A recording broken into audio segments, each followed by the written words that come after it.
خداوند کے زندہ اور پاک کلام میں سے احبار کی کتاب اس کا 18واں باب۔ پھر خداوند نے موسیٰ سے کہا، بنی اسرائیل سے کہہ کہ میں خداوند تمہارا خدا ہوں۔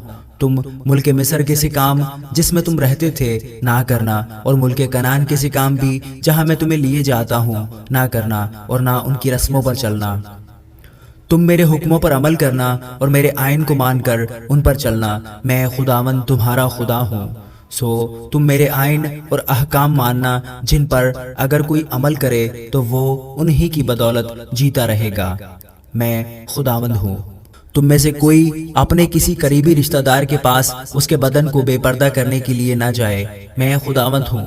تم اپنی ماں کے بدن کو جو تیرے باپ کا بدن ہے بے پردہ نہ کرنا، کیونکہ وہ تیری ماں ہے، تو اس کے بدن کو بے پردہ نہ کرنا۔ تو اپنے باپ کی بیوی کے بدن کو بے پردہ نہ کرنا، کیونکہ وہ تیرے باپ کا بدن ہے۔ تو اپنی بہن کے بدن کو، چاہے وہ تیرے باپ کی بیٹی ہو چاہے تیری ماں کی، اور خواہ وہ گھر میں پیدا ہوئی ہو خواہ اور کہیں، بے پردہ نہ کرنا۔ تو اپنی پوتی یا نواسی کے بدن کو بے پردہ نہ کرنا، کیونکہ ان کا بدن تو تیرا ہی بدن ہے۔ تیرے باپ کی بیوی کی بیٹی جو تیرے باپ سے پیدا ہوئی ہے تیری بہن ہے، تو اس کے بدن کو بے پردہ نہ کرنا۔ تو اپنی پھپھی کے بدن کو بے پردہ نہ کرنا، کیونکہ وہ تیرے باپ کی قریبی رشتہ دار ہے۔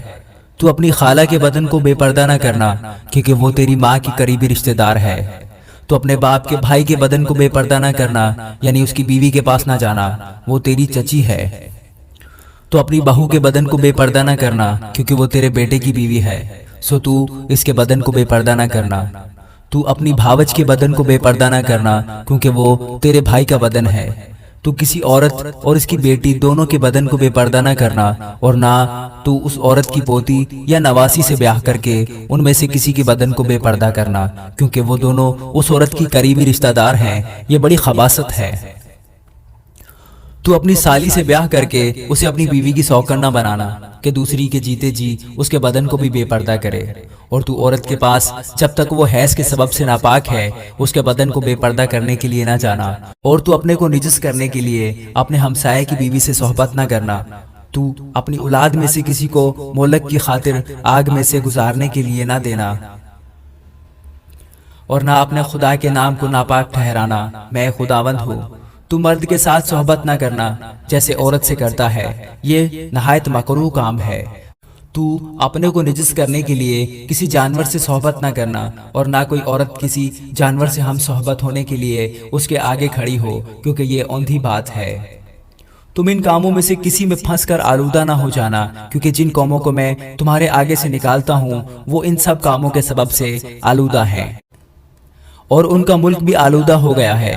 اس لیے میں اس کی بدکاری کی سزا اسے دیتا ہوں، ایسا کہ وہ اپنے باشندوں کو اگلے دیتا ہے۔ لہٰذا تم میرے آئین اور احکام کو ماننا، اور تم میں سے کوئی خواہ دیسی ہو یا پردیسی جو تم میں بود و باش رکھتا ہو ان مکروہات میں سے کسی کام کو نہ کرے، کیونکہ اس ملک کے باشندوں نے جو تم سے پہلے تھے یہ سب مکروہ کام کیے ہیں، اور ملک آلودہ ہو گیا ہے۔ سو ایسا نہ ہو کہ جس طرح اس ملک نے اس قوم کو جو تم سے پہلے وہاں تھی اگل دیا، اسی طرح تم کو بھی جب تم اسے آلودہ کرو تو اگل دے۔ کیونکہ جو ان مکروہ کاموں میں سے کسی کو کرے گا وہ اپنے لوگوں میں سے کاٹ ڈالا جائے گا۔ اس لیے میری شریعت کو ماننا اور یہ مکروہ رسمیں جو تم سے پہلے ادا کی جاتی تھیں ان میں سے کسی کو عمل میں نہ لانا، اور ان میں پھنس کر آلودہ نہ ہو جانا۔ میں خداوند تمہارا خدا ہوں۔ آمین۔